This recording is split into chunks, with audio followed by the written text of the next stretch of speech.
authors. I'm Joanne Morrell, children's and young adult fiction writer and author of short non-fiction for authors.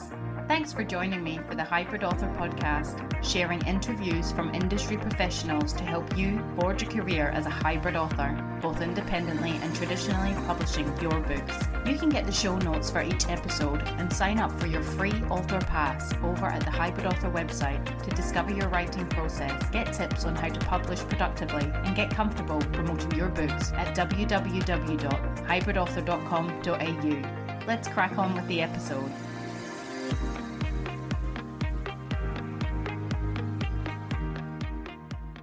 Hello, authors! I hope you're all keeping well in whatever part of the world you reside and listen to the podcast in.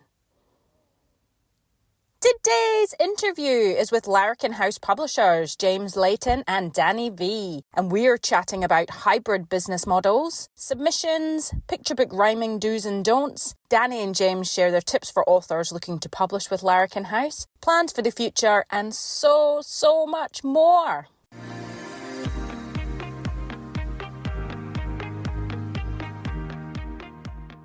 So in my author adventure this week, I attended the Self-Publishing Conference 2023 online over last weekend, and that has been the first conference I've ever attended online, and it's also been my first self-publishing conference. So it was put together by the lovely members of ALLI, which is the Alliance of Independent Authors, and most of them were based in Britain, so the timing of it was actually worked out quite well for us in Australia. There was a couple of Australian authors and Kiwis, and they had like an online forum chat thing that was taking place, a lot of US listeners, so everyone was sort of tuning in and out on their time zone as well. So for us in Australia, it kicked off at like 4 o'clock in the Saturday afternoon, and it pretty much had a session on every single hour all through till midnight, and then all through Sunday morning and all till the rest of the day. So I watched some. I didn't watch obviously every single one, and I was just blown away. Like, there was so many amazing authors that I have, some of them I knew, some of them I didn't know, and just out there really earning a good living, making a career out of publishing the books and the genres and the things that they want, and sharing just a wealth of knowledge and tips. Honestly, I wrote down a few, so I hope to feature them on the podcast sometime soon, because you could definitely benefit from hearing what they've got to say, as well as, you know, getting stuck into some good books. I'm going to share some of the notes that I've written down, and I'm literally sharing them from my notebook, so you might hear me shuffle about turning the page. I thought I'll just read straight from the book rather than typing them all out. So yeah, that's what the background noise will be, if you can hear that. So one of the first sessions I attended was called How to Cultivate a Success Mindset with Amazon KDP, and that was run by Darren Hardy, also alongside Peter Gibbons, who's a hybrid author, and Hannah Lynn, again, hybrid author. Yeah, I think, and they were both fantastic speakers. So a couple of the tips that I had taken from there was ultimately readers decide the success of indie publishing. It's the readers, obviously, who buy the books. Setting up measures of success, pre-orders, an email list on point. Oh, this is the worst about trying to read my writing. You know, they were talking about launch success, balance mental health, family, career, not to burn out. Learn your trade through indie publishing. They were saying even though they publish with traditional houses, for them they felt they had a step up when they were going down that route, because they knew the publishing industry from independently publishing their own work. And you can go into traditional publishing with expectations, was something that they had said. Peter Gibbons, he made note about getting the metadata right for your book, the blurb. They all helped with marketing. Take time to obviously learn that.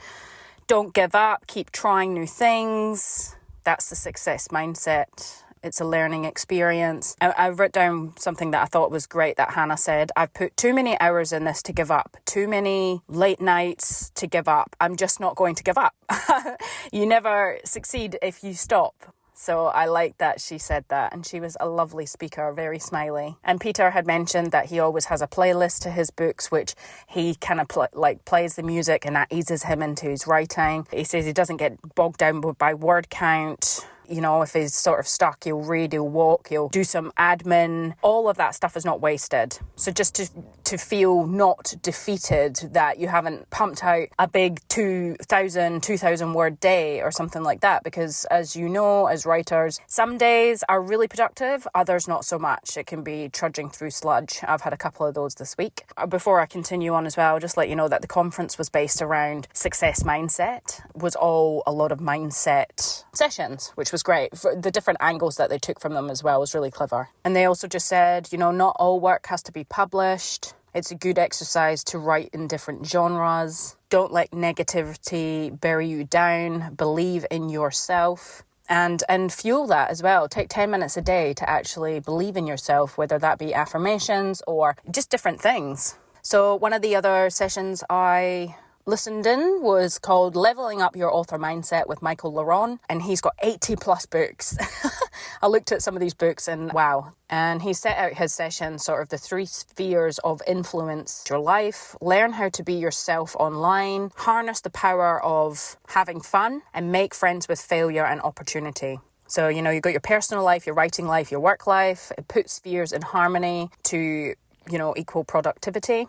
And he just talked about as well authenticity for selling online and being yourself. Basically, if you're someone different online, when people meet you in real life, they're going to be a bit confused if you're not authentic, you're not who you are. And he just says, don't do things that you don't enjoy. Be authentic. Do the things that you love. Have fun. It says, readers can sense when you are comfortable in your own skin writing your manuscripts. And then a question that he posed, which I really liked, was, would you buy books from a writer who hates the books they write? And Michael says, failure and opportunity are identical twins. Failure is more common than success, but failure is a better teacher. And with failure, he says, ask yourself, what can I be grateful for? What did I learn? What couldn't I have anticipated? And he just had lots of really good tips as well. Another session was mastering a crowd-funded success mindset. Unfortunately, I didn't write the guys' names down that done this one. And it was mainly about advice to authors about Kickstarter, early beginnings. And I must have got a bit distracted there because I didn't write down as much for that one. I'll have to go back and rewatch it, which was one of the perks of being a member, that you could have, you know, I've recently joined in the last few months and I signed up for that conference and pretty much got the 6-month access for free because I was a member, a full paid member. Such value that they offer as an organisation, I'm telling you, if you're interested in self-publishing. And another one was Pen to Prosperity, Money Mindset, Manifestation and Management. Work on mindset, map out success path, and then it just says that 99% of authors won't make a living off a single book, which I think most of us know. You know, I'm only 2 books in. I'm not making obviously a full-time wage of them. And they had that conference as well that they talk about if you are into self-publishing. If you listen to the other self-publishing podcasts, or there is a conference that a lot of them attend. Apparently it's one of the biggest self-publishing conferences of the year. I think it's called 20 Books to 50K, and they have it in Las Vegas. So that would be on my list. But if that's, you've got to have 20 books to reach 50K. That's a lot. And some of these, you know, like I just said, that Michael Laron had 80 books. Steph Green, who writes under Steph Holmes, 32 books. She spoke about how her 33rd book hit the big time. And if she had stopped before then, she would never have got to the success that she is now. So they'd also said, you know, 6-figure authors have about 28 books or more. 22 books average about 60K. You have to believe to achieve, publish more books, have a plan, work, plan, write, you get there. Law of attraction and authorship. And then there was just a list of limiting beliefs, you know, and I'm very well versed in limiting beliefs. My book, Author Fears and How to Overcome Them, has a lot of these in them, you know, fear of success, fear of failure, fear of rejection. These are all things, imposter syndrome, the perfectionist, that writers can go through that actually stops them. It's just a limiting belief in their authorship career. Mindset matters, unlocking indie author success with Ingram Spark. There was another one, Developing a Global Mindset, and that was with Morgana Best, Anna Featherstone, I forget the other lady's name, but then there was also Steph Green. They were all fantastic. New Zealand authors, Australian authors, just great. They had a really good session. Take the things that have worked, and they were talking about translations, take the things that have worked in English and do them for translations. Some of them have that. Steph Holmes has a translation page on our website. And they talked about, creating an experience for the reader. So one of them had a book about like a bookshop or something. So when someone had purchased it, she has stickers and things made up that when they receive the book through the post, it's like they're receiving it direct from that bookshop, fictional bookshop in one of her books. I mean, it's about creating a unique experience for the reader. And then, of course, I attended Mindset Mistakes, What Do Indie Authors Do Wrong with Joanna Penn and Orna Ross. And that was a really great session, as always, with those two. And again, I will write down the names of the authors for these sessions. Impatience, unrealistic expectations, authors' fear to run the show, reluctance to invest in themselves and with money, resistance to feedback. There was so much. All I have to say is that it's well worth going to these online conferences. Really, really worth it. I got so much out of it and I was really inspired. I felt like I needed an injection of some sort of teachings and stuff like that. It's been a while. I think the last one was a few months back with Annie Louise. And I always get so much out of workshops and obviously conferences and all these types of sessions. And I love to learn.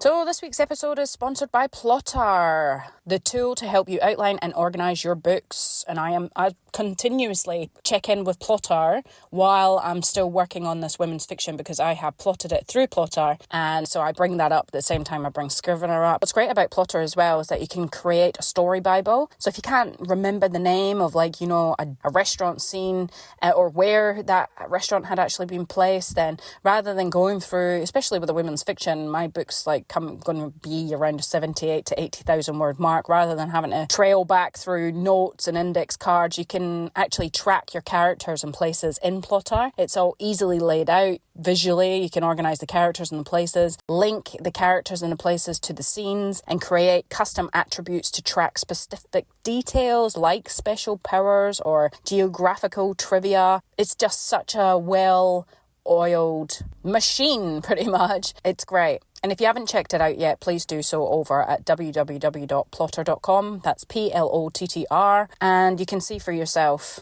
I think they do free trials as well.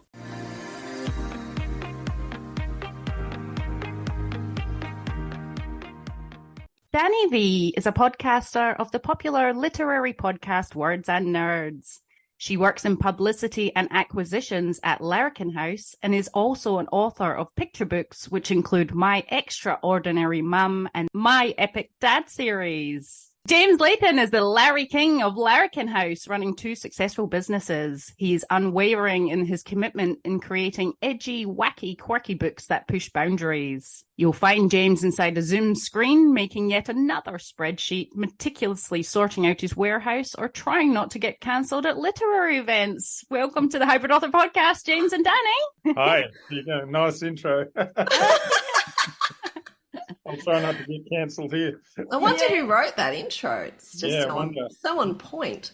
It was very good. Well, thank you both for joining us today. And obviously from the bios, we can tell where you're at now in your careers. But can you tell us how you both kind of ventured over to the dark side in the beginning, the publishing industry? The dark side? Dark side. I'll go first. I've spent my entire 30-odd year career as a bookseller. And probably 5 years ago, one of my staff members asked me if I'd considered publishing. And I'm like, I haven't, but how hard can it be? So we thought we'd give it a go. It turns out it is hard and very different to bookselling. It's a very different sort of journey, a lot more creative. I've really enjoyed the experience of learning how to publish. Yeah, it's been really good so far. Amazing. For me, a lot different. I was English teacher for many, many years, so always sort of immersed in love of books and literature, etc. And then the podcast, I started that in 2017 as another extension of my love of reading. And then I've always wanted to be an author, but after speaking to so many incredible people, I was kind of like, what have I got to contribute? But interviewed James on my podcast, Words and Nerds, and I just thought, Larri can have that exact right sort of vibe and brand that I'm looking for. And so I submitted, got signed, and then I just started being really pushy and saying, so James, do you go to festivals? So James, do you do this, do this? And he's like, just do whatever you want. So I have, and I did, And I keep doing that.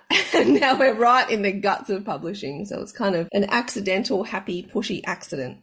Oh, that's great. Well, it seems like it's working very well for you guys. We'll just start by James, over to you. Just a question here. So you have two businesses, the school business, which was Learning Discoveries, and then obviously starting Larrikin House, the publishing company. So bringing these two together, it says on your website you push your own published titles as well as the ones that you source from the best publishers in the world. Can you tell us what was the thinking behind these, merging these two together, and how have they sort of helped one another or set you apart, in the business from other publishing companies and industry players?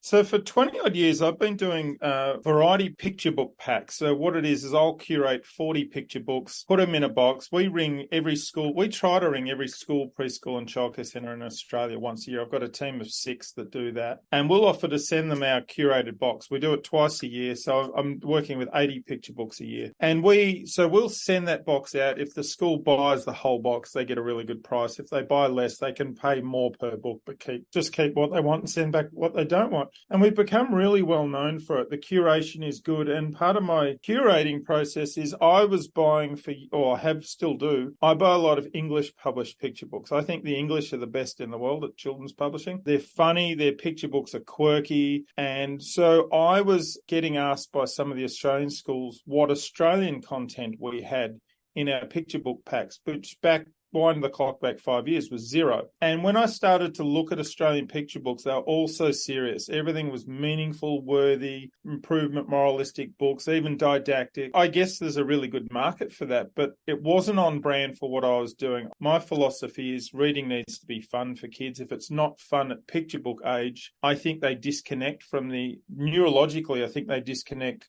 reading and fun, and as soon as digital comes in, they pick up that first device. I think reading can be lost to them forever. So I think it's a serious issue that how do we get kids to make that neurological decision? Reading is a fun pastime or a pleasurable pastime at a very early age. It's too late. By the time they get up to the Treehouse series, I think they've already decided what reading is to them. That's when I'd made the decision to publish more like the English. Let's go funny. Let's go quirky. Let's not always have message and meaning in the books. What about stories that are fun for fun's sake? And most of what we've published is that. So that's how that came into being. And then those books. So I source 80 picture books a year for my school packs. We started publishing 20 books a year. So 25% of my content was now Australian. I've already got a really good market in the schools for what I publish. So half of what I print goes into my school pack. So my school's business is my publishing business's biggest customer.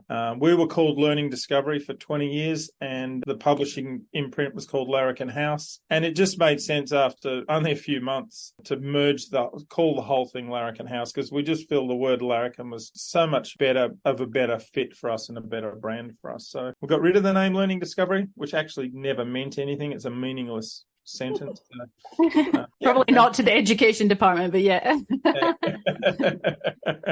So yeah, and that's it's all now Larrikin House. We're not publishing as many picture books at the moment, but yeah, our book packs, and now our book packs into our schools business, we've now gone well beyond picture books. We only ever had one variety pack. Now we have 10.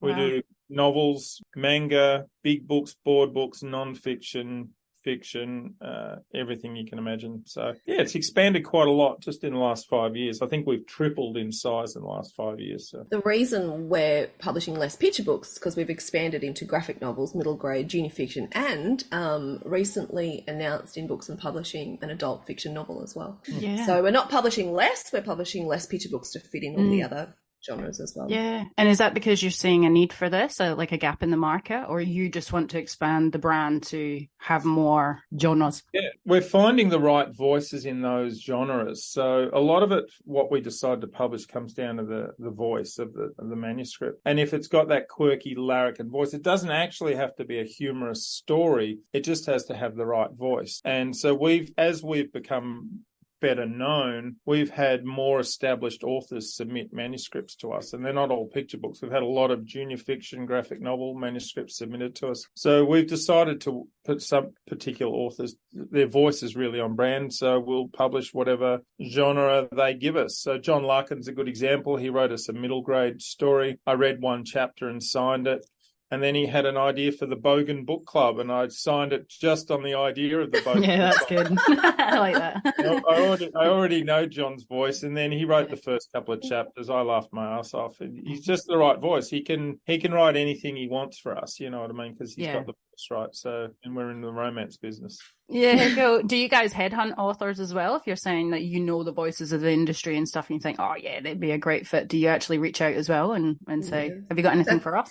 Yeah, that's been a large part of my job. And again, I just made that role up for myself. Well, it's working. I sort of said to James, I said, you know, we have opened the door to a lot of debut authors, and we will continue to do that if the manuscript is right. I said, but I think, you know, to go into the next sort of sphere of publishing, we really need to capture those voices who are well known as well, you know, not only with our department stores, but with schools and with readers. So we need a real combination of that. And, you know, as you all know, as a podcaster, you form these beautiful relationships, because I feel like podcasting is a really intimate form of speaking to people. I don't know, it's better than the phone. It's kind of an intimate form. I don't know why, but it is. And because I know if you have the same experience, people just give me all their secrets, and then they'll email me and say, please don't put that out in public. I didn't actually want to tell everyone that. So, you know, I know, you know, a lot of people, and I would talk to James and say, oh, you know, I think this person's, you know, backlist from other publishers or whatever is really good for our voice. And then we'd introduce each other. And now we've all become friends with particularly so many kidlit authors in Melbourne. And some of them are, you know, no interest in being published with us. It's just a friendship. But some have really come, you know, with really great manuscripts. And so I think Adrian Beck was one of the first, Adam Wallace, Christy Byrne, John Larkin's been a friend of mine for a really long time. And sometimes they don't all work out. We've had people that, you know, haven't worked out, and that, for whatever reason, various reasons, and that's okay. You know, it's not a personal thing. You know, James runs a business, and these books have to go into profit. They have to be on brand for us. And I think James touched on that before, that brand is so much more important to us than what genre we're signing. You know, I think because we're a small publisher, we've really had to differentiate ourselves amongst other publishers, and we've done that through voice and through brand. And so whether it's a picture book or an adult novel, I don't think it matters. I don't think James thinks it matters. It's just all about the voice and the kind of art that we want to bring into the world. And I think, as James touched on before, humor and comedy are really undermined with kids. And I'm a mother, and I was a teacher for a very long time, and yeah, learning books are really important, but also fun is important. Escapism is important. You know, my daughter has anxiety, and reading her fun books that take her out of her headspace are going to be much more valuable than talking to her about climate change in that moment. So I think they're actually just as important. And I think with the increasing statistics of mental health with our children, I think they're going to be increasingly more important. So we don't want to undermine that. You know, I really have a bad taste in my mouth when books are referred to as, you know, chick lit or aeroplane trash or whatever. Like, I really hate that, because I think that everything is valid. And sometimes we need different things at different times. I'll often be reading, you know, like some contemporary literature with a kid's book with a classic thrown in, because it just depends on what mood you're in. Yeah, absolutely. I don't even know if I answered that question. No, way on a tangent. No, it's all relevant. But yes, we do headhunt a lot. Yeah, kind of went right. But no, well said there. And even as a parent and I still read picture books to my like 8 and the 11-year-olds cut me off now. But because they are, you know, sort of reluctant readers, but you know, to read a fun book as well, that they absolutely love that. That's important. Yeah, for sure. Laughing. We get a lot of intel out of the school market, because my team make close to 1,000 calls a week into the education market. We don't get onto everybody because that's getting harder, but we get a lot of intel, and the amount of reluctant readers is growing exponentially every year. And I think a lot of people in a lot of Australian publishing, they think that educators are the biggest buyers of picture books, for instance. I'd say maybe 60% of all picture books end up with primary school educators. So for us, it's important to get that educator on board. But educators aren't just buying books for curriculum links and lesson plans and conversations. They've all got reluctant readers in their school, and they do buy nonsensical practical, fun books for those reluctant readers. And I've been doing that for 20 years with a lot of the UK picture books I've been bringing in. A lot of the stuff I've been selling in my variety packs for years they're not serious didactic books. They're fun. I already know educators buy that stuff. So, and it's not saying that we don't have a message either, because, you know, My Shadow is Pink and Purple, you know, Dashhound's book by Carla Fitzgerald, My Extraordinary Mum, they all have messages, but not without the fun. So we're never going to do, you know, 90% message, 0 fun. I know that maths didn't work out. I'm the wrong person to ask. I know James looked at me going, maths didn't work. He's our maths man here, our spreadsheet maths man. Lucky your English works.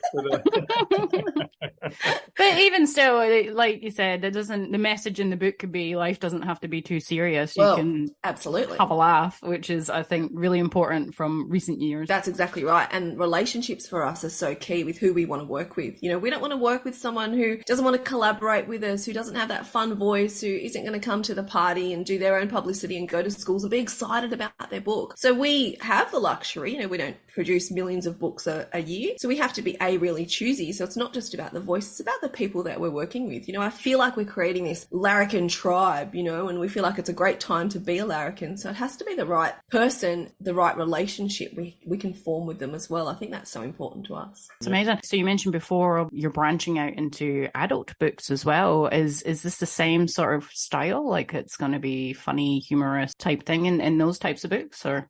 Yeah, I'd love to, because I think the market's a little bit short on humour. I think there is some humorous stuff out there, but a lot of it's left to your Kitty Flanagans and your Australian comedians that write funny stuff. But I'd love to see more humour in the adult market as well. I think I'd publish humour in any genre, if it's romance or crime. I mean, Dani's got a lot of contacts in the crime world, as in not in the actual crime fiction. Yeah. And a few in the crime world. Sounded like someone from Underbelly. If you need someone taken care of, talk to me. So crime is inevitable for us at some point. But if it's got Can you please say crime fiction? Crime fiction is crime's already on the cards. Crime fiction is inevitable for us. And if it's got that quirky, humorous edge to the voice, then yeah, I'm in. Yeah. Okay, no, that's good. That's good to know. You've just recently had submissions open, so twice a year, 1st of March and 1st of September. Is that just for the children's fiction? Are you going to be opening submissions for adults and things like that? I don't know if I saw that on your site. Yeah, not at the moment, only because I'm a bit of a one-woman band in that way. And so I'll do all the culling. I mean, James runs many businesses and he can't physically read all of them. So I do take the job very seriously, because I know as a writer myself how much time you spend writing, and I do not want to miss out on another, you know, bestseller that I just chucked away. So I do take it very seriously and try to respect, you know, the creatives that we get. But I think with adult fiction, we're going to stick at the moment to agent submissions and or our relationships with authors that we already have. We're sort of trying to build, you know, a really good supportive friendship group with authors in kind of every state. So every state we can go and have an awesome dinner at a pub and meet creatives, because even if, you know, they don't sign with us, that's not the point. It's just to have, you know, connections with creative people, which I think, you know, how can you ever beat that? So not at the moment. I think just opening continually to children's lit at the moment. I don't know where that's going to go in the future, but it's still new to us and we're still finding our way. So I think the specific voice and the specific author for adult fiction is going to be really important as we embark on this journey, which is really exciting, but it's really different. You know, you can imagine the editing process is a lot more intense, but then there's less illustration. So it's a whole sort of restructuring of not only our production, but our publicity. And so we're already sort of starting to think through all those things that might be different from what we've already done. Yeah, no, that's amazing. And with the submission windows that you've just had open, say for the children's lit, how many submissions do you get? And, you know, how many are you effectively looking to take on? Yeah, so it's usually about 300-ish. I mean,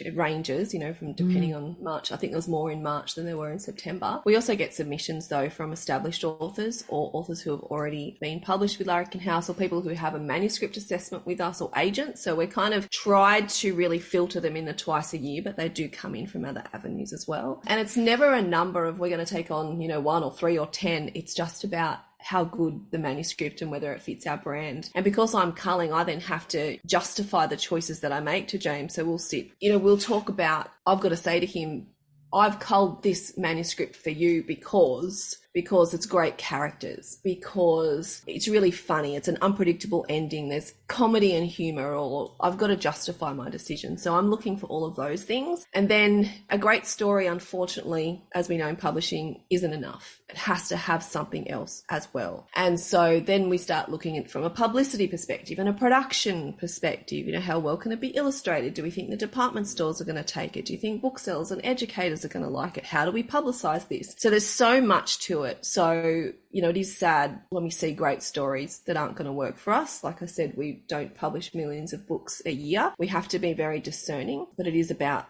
what really suits the brand and what's going to ensure that it works so we can continue being a publishing company. yeah, that's it. Because you guys are so well connected, obviously, with the schools and the education and things like that. Have you got an ear to the ground on what they are looking for? Do they voice out, oh, we want more books on this? Or is there chat happening like that within the industry? Yeah, there's a lot of white noise in that space. Everybody wants everything. So we're looking at things that fit in with themes like Mother's Day, Father's Day, Christmas, Easter. They're things that you can sell every year, and department stores take notice because they buy for a theme. But it's probably more the theme that is more important at the moment. We're tossing up Halloween at the moment. Is Halloween big enough in this country to start publishing Halloween books? Because we know department stores like Big W, and Big W sell 25% of all books sold in this country, so they're the biggest. They will do Halloween books, so that's a worthy consideration to say, okay, if we had the right story that was Halloween, there's every chance that could get good traction. Especially now we know Halloween's, getting bigger, and we know that because the department stores are all over that stuff. So we use intel from everywhere. Yeah, we've always got an ear to the ground. But I'm a sucker for a good idea. If someone, like when I heard the Bogan Book Club, I never would have thought of that in a million years. But as soon as John Larkin mentioned it, I'm like, yeah, I'm in. Write it for me. So we don't have a list of ideas, topics we want, but when we hear them, we know it straight away. Yeah. And there's quite a lot out there that I've said to authors, if you can write this, we'll sign. It's a great idea. And not all of those come through because they can't get written in the way that works. But there's a lot of, it's like a fountain. The creativity just never stops. The good ideas just keep coming and coming. So I do a lot of, Dani and I both do a lot of manuscript assessment work. And that's my best creative outlet, because as you tell me your idea for a story, I'll add to that. And 45 minutes later, we've come up with a cracker of an idea. So that's been a really enjoyable process for me. Our School of Larrikins and the Assessment Service, we started because during COVID, the submissions, the slush poll got hammered. Everyone decided to be a children's author. A lot of what was in the slush poll, the quality dropped off dramatically. So we started the School of Larrikins and Manuscript Assessments really just an opportunity to talk with people and teach people how to write on brand for us. So if you get our brand, if we can explain to you exactly what the voice we're looking for is, the types of things we want, the hooks, the characters, all of that, then you've got a much better chance of writing something that's going to get signed or get a second read or get taken to an acquisitions meeting. So that's been our number one way in the last couple of years of getting things over the line, is to have that chat first to really, go over that and get you on up to speed with where we're at and what we want. But I think you've also heard from schools, things like graphic novels, how kids can't stop reading them. So we've got 2 of those coming out next year, one by Christy Byrne and Rebel Challenger. So we thought it was important for women to own a bit more of space in the graphic novel as well. So we really deliberately chose 2 very talented, lovely, funny, amazing women to do that project. But we've got another one coming out with Joel McKerrow, who is a performance poet. And when we went, international award-winning performance poet, don't want to undersell you, Joel, who we met at Somerset, and I thought he was incredible. And then when he came into the green room and he delivered this, poetry aloud and had everybody in the room, Sue Whiting, crying, I said to Jay, we need to sign this. We have to have him. He's ours. I want him to be ours. I think I said that. So we've actually unofficially adopted Joel. Oh, that's amazing. No, that's really good there. Good advice. And I just had to ask, is it because, Dani, you get, like you just said, the submission window there, 300 submissions, which is full on, and you're sifting through all those. Do your submissions, you ask for the work, you don't seem to ask for synopsises or cover letters or anything like that, which always does man nothing. I just cannot write those things. But is that the reason? Just because you've got so much to go through already, you can tell what works and what doesn't from the work? Yes, and James has the best answer. Oh, okay. That story is king. Well, yes. And another story. For me, story's king. So unless you're J.K. Rowling or someone that's going to sell no matter what they publish, you have to have a good story. So we can't publish your bio. We can't publish your synopsis. That's where I was going. I was getting there. We can only publish good stories. So I'm happy to read a synopsis or a bio or whatever, but I'll do that after. Because if I don't like the story, what's the point of reading the bio? You know what I mean? Agreed. So story is king. It has to be a good story. Start with that. Like, I'm fussy with submissions in the sense that a lot of people go to great efforts to put in, illustration notes, page numbers, all of that. It's like, I don't need any of that. Just give me a story that I can read really fast. I would try and read it at twice the pace you'd read it to a kid, because in the speed of reading, especially if it's a rhyming story, I'm looking for rhythm. I'm looking for things. How well does this flow?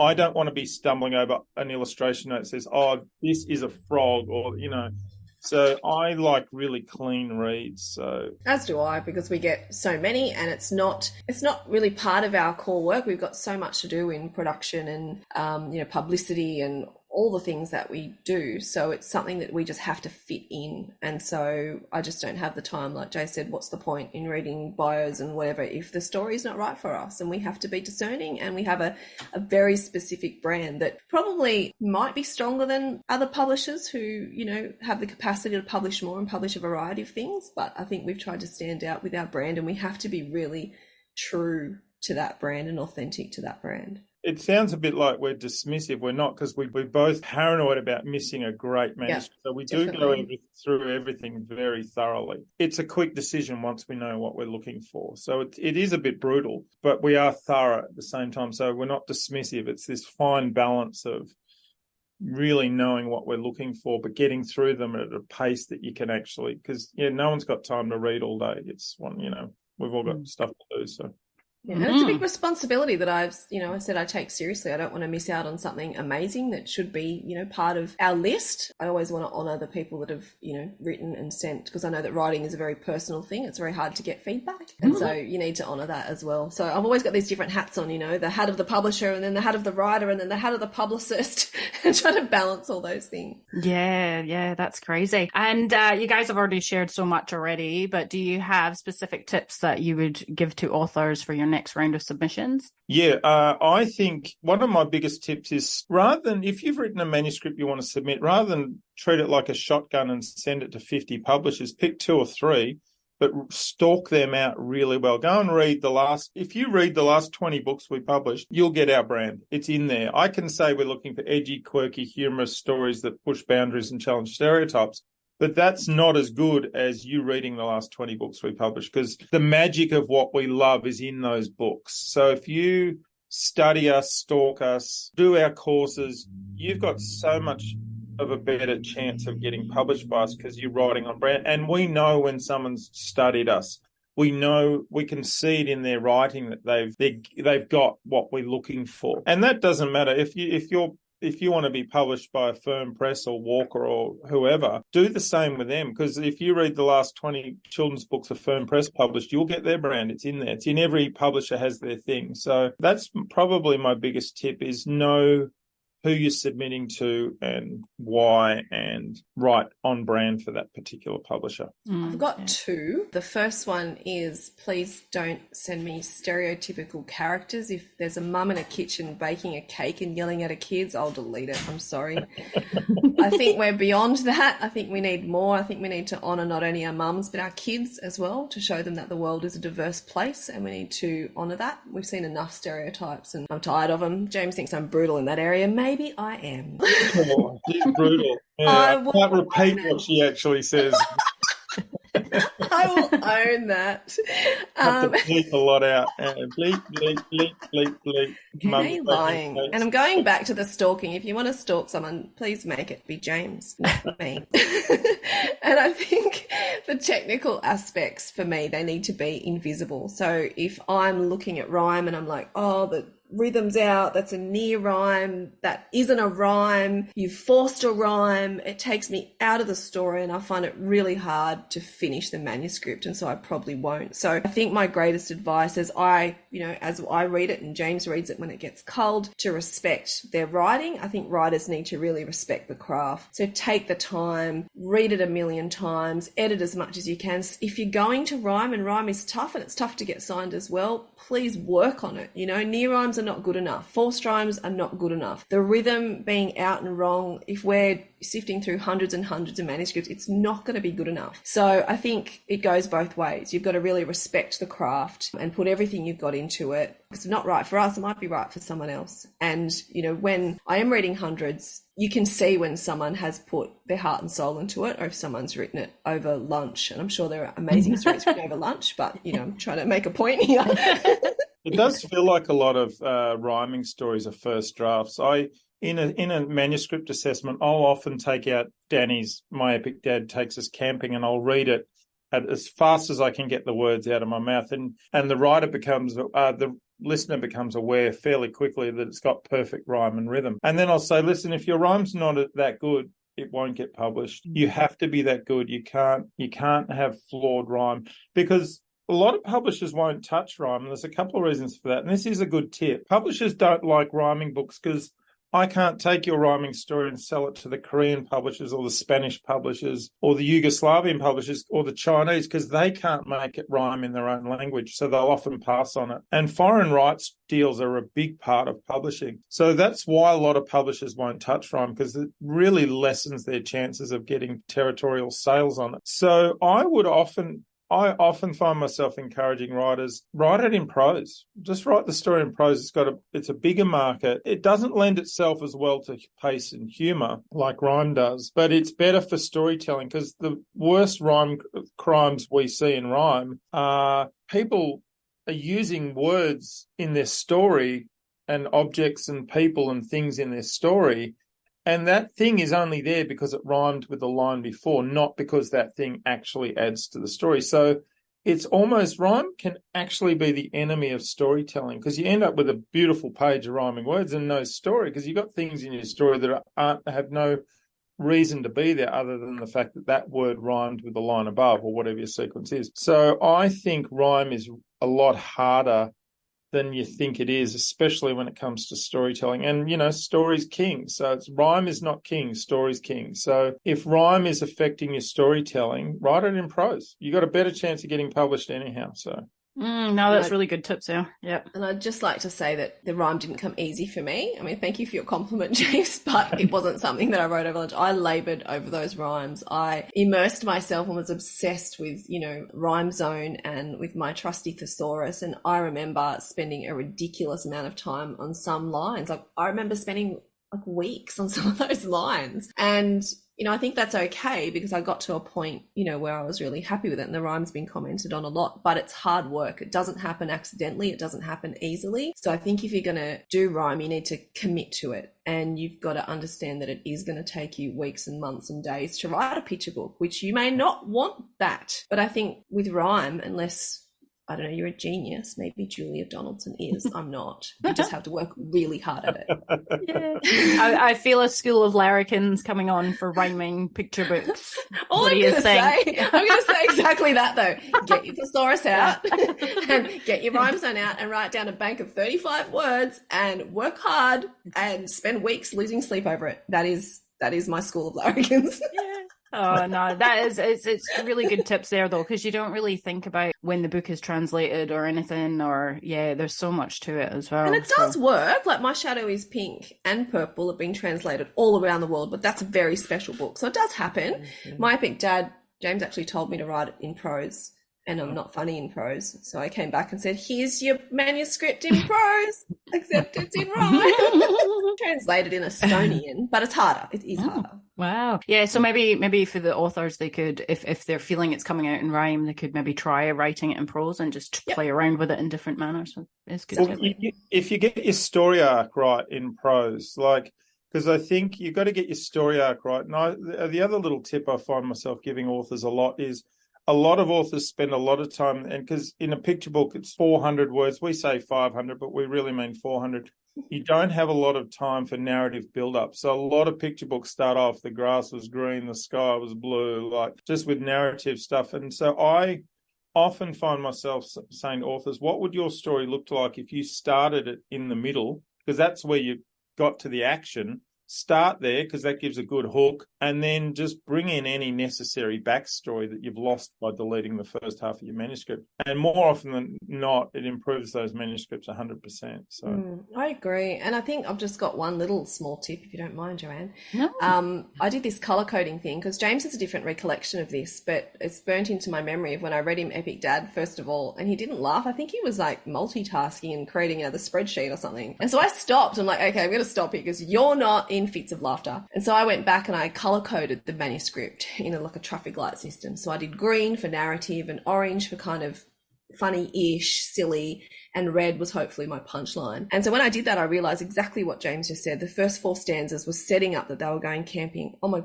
I don't need 4 stanzas to tell the reader they're going camping. So I just gutted it and turned 12 lines into 4. And then I made sure that every single stanza, besides the first and the last is set up in the end, had a combination of the green, orange, red. So it's almost like writing a joke. It's almost like you have the setup of the joke and you have the punchline. And that means every spread had something either funny or hopefully funny or ridiculous on it. And then I read it again to James, who laughed, who then read it to his friend, who spilt hot tea on his lap. And that's my most favorite moment ever. Yeah, no, that is really good tips there. I've heard of color coding before, but I haven't ever thought about it and say like from the rhyme perspective. So yeah, I think it just really gives great. you another layer of editing, you know, because you'll write your story and you'll spend weeks, months, whatever on it, and then you're like, what are words? I don't even know if this is good or it sucks or it's somewhere in between. And so I think that color coding gives you another perspective, and you go, oh, okay, you can look at it in a different way. Because picture books aren't like fiction. You don't have the word real estate to spend a lot of time on narrative. So you've got to, and I would often say, if you deleted this word, does it affect the story? If it doesn't affect the story, delete the word. Buy yourself another word, that. No, those are some amazing tips there. And you guys have shared so much. Thank you. And it sounds like the business is absolutely thriving, going gangbusters and Bogan Book Club. And I'm excited for the adult stuff as well. So as a business as a whole, are you guys branching out into any other avenues or anything else exciting to come? The biggest one in the last 3 years for us is school book fairs. I had a school book fair business back in the late 90s and I sold it to Scholastic. I'm now doing it again. So for the last 3 years, I've been doing school book fairs, which is like a Scholastic fair. We turn the school library into a bookshop for a week. And we've been doing 100 school book fairs a year for the last 3 years. And that's growing, and the popularity, because of the feedback on our stock is next level good. So yeah, that's something and again, it gives us a market direct to kids, because the best intel in the market is what are kids buying. Because when kids buy books for themselves like they do at book fairs, it's very different to what parents buy for kids. So what kids want to read and what adults want kids to read are 2 very different things. So it's a very different type of intel, and it's really good, and it helps us know what to publish, because we're publishing for kids, not adults, in that when it comes to the list. So book fairs, we're going to grow that as much as we can in the next few years. Yeah. Oh, that's good to hear. Our school, my kids just, when they look at what's there, they just want the toys that's there. There's not the books. They come back and I'm like, well, no, you're not getting it.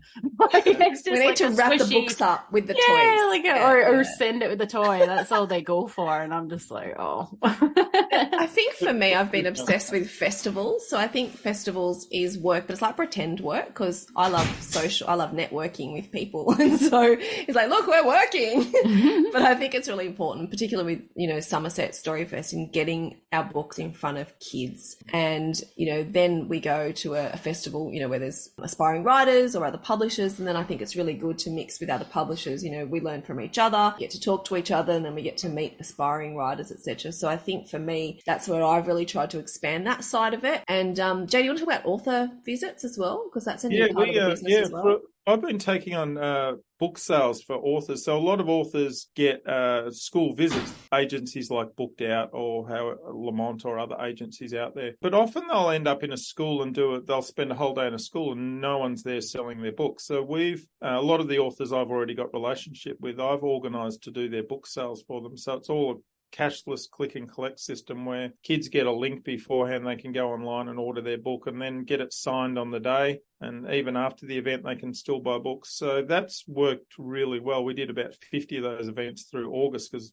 everyone wants an author in August. So that's another point of expansion as well, because I'm finding a lot of authors who earn a lot of their living by doing school visits. It's actually, if you want to be a full-time children's author, you have to do schools. And to have your books for sale is fantastic because every kid loves a signed book. Kids love to not only meet the author, they want a signed book. So, that's another space we're growing heavily into as well. Yeah, that's really clever. And I recently interviewed Kathy Tasker and Nat Amore about their Presenting to Kids course. And when she said it to me, and the two just didn't even connect, that, you know, it's a business model. She's going into schools, but she's also there selling the books as well as presenting. So now that's a really clever avenue. Actually. I had Nat 2 weeks ago for a whole week, and she's a beast. She was just in Perth. We were very lucky to go and meet her.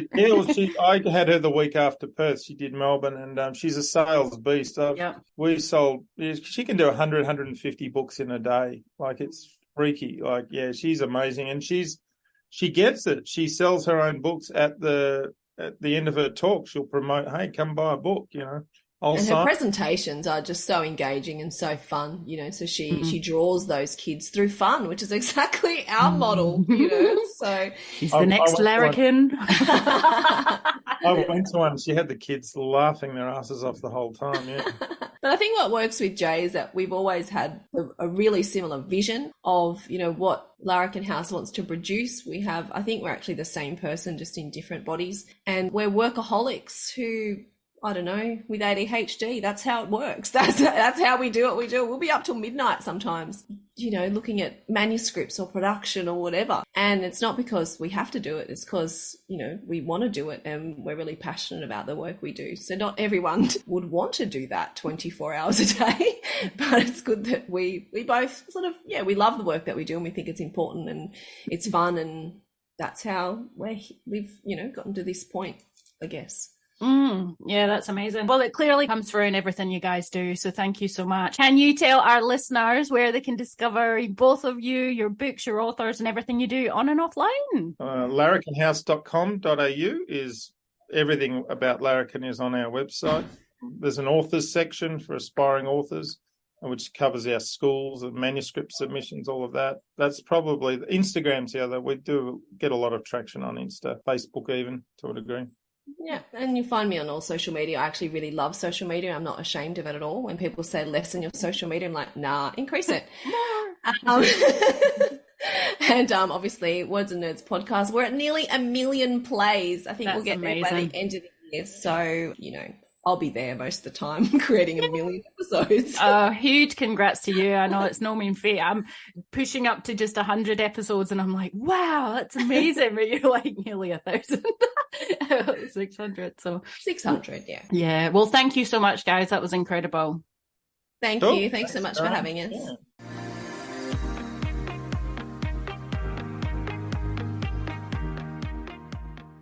So there you have it, folks. The Larrikin publishing team there sharing some ultra amazing tips to help you on your publishing author adventure. Next time on the Hybrid Author Podcast, we have returning guest Sarah Epstein, and she's chatting about a year in the life of an indie author. If you listen to Sarah's episode, it was one of the really most popular ones that have been on the podcast before, and it was truly inspirational. And she had started off as a traditional publisher and stepped into being hybrid by going indie, and I caught up with her just to chat how the author adventure has been in this last year and what she's learned and different things, and it's always inspiring to chat to Sarah.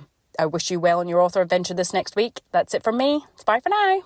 That's the end for now, authors. I hope you're further forward in your author adventure after listening, and I hope you'll listen next time. Remember to head on over to the Hybrid Author website at www.hybridauthor.com.au to get your free author pass. It's bye for now.